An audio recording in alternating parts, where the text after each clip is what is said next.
Hi again, guys.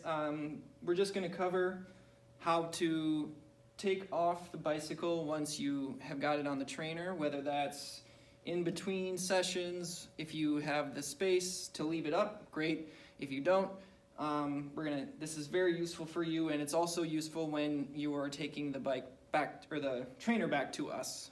Okay? So what we're going to do is we're going to start with very first things first, we're going to start with disconnecting this power source. So we're going to go below that Ethernet port, just to the right of this white sticker here. We're going to disconnect that, and we're going to set it aside because just for the safety of the equipment and the safety of yourself, it's better that we remove that tripping hazard. Okay. Next, and the way you'll tell, before we move on, the way you'll tell that it's disconnected and it's not working anymore, there's no more green light flashing. You can see that. Okay, so next we're going to do is we're going to loosen this bolt here, as I discussed previously in our one of our previous videos. So you can see that this flywheel is moving without this wheel moving. So that's how we know that it's disconnected. These two parts are independent of each other. And as previously stated, now that I've got this moving, I'm going to make sure that it stops moving. Okay, so number one, we're taking away the power source, and number two, we're making sure that this flywheel is not moving.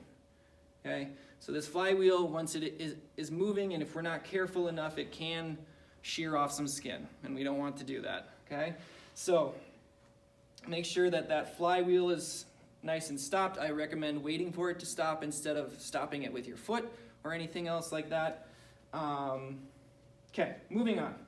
So we've got this side with the switch. We notice that there's no side on here, that this side over here does not have a switch. This side over here has a switch. Okay, so what we're going to do is I'm going to hold on to the main frame of this bike here, if you will.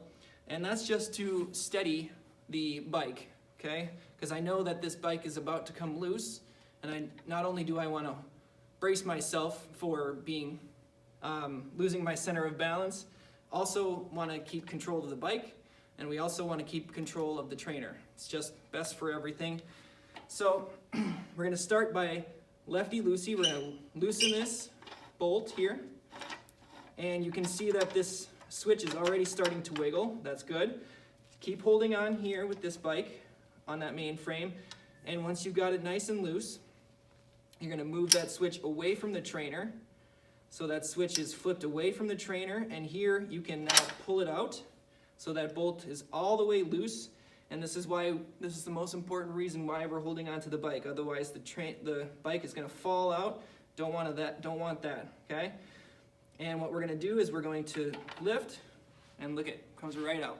Comes right out of that saddle, right out of those pockets or whatever you want to call it, and we're good to go.